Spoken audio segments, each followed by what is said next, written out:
Hey, good morning, everyone. Happy seventh daily habit day. It's around 7 a.m. on a Tuesday, and the weather again is kind of cool, but not too cool, right? So it's not the end of, it's almost the end of summer, almost the beginning of fall. So weather is reasonable and nice. And I just have on my extra shirt here just for the morning to give me a little bit of warmth. Not that I need a lot, but I still have my shorts on and of course my t-shirt underneath. So today I'm reading, I pulled out some other books. I have one of these habits of wanting to hold on to books like I was telling you yesterday, because I think I'll go back to it. Maybe I'll read the whole thing, but this particular book I kind of like because it's short stories, and then it has some quotations too. So the short stories really are more about the concept of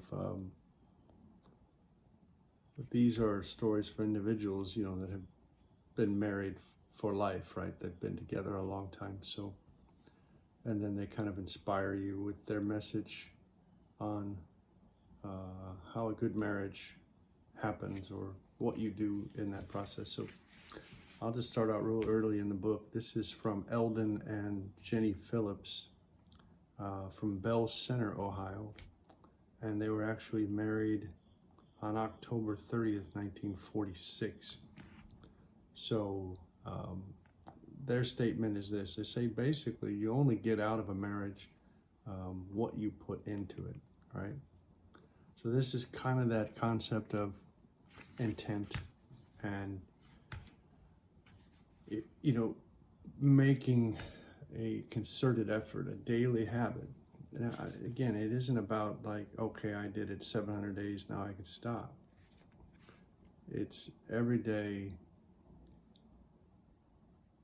every moment, right? So it's that build up, like as we've been saying. So build it up.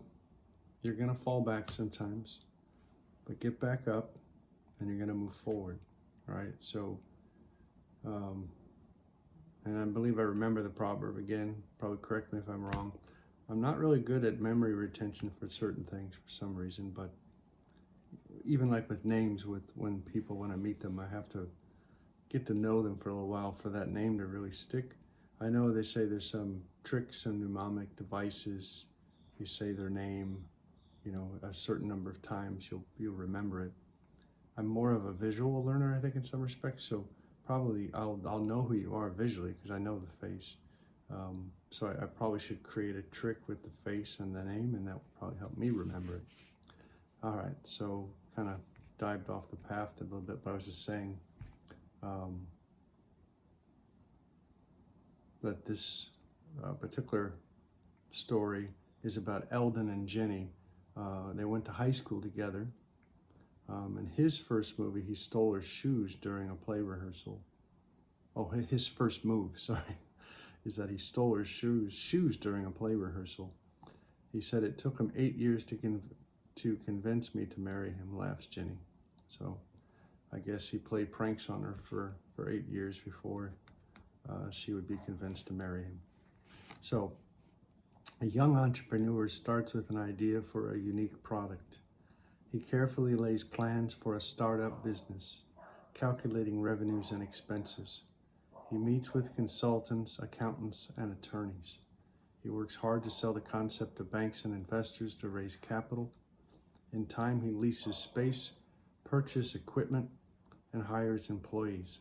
Finally, he is ready to begin. He works hard, pouring himself into the business, determined to make it succeed, and thrives. But does he merely sit back, relax, and enjoy the fruit of his labor? No. He works harder than ever, while conjuring up ideas for improving efficiency, bettering customer relations, bolstering profits.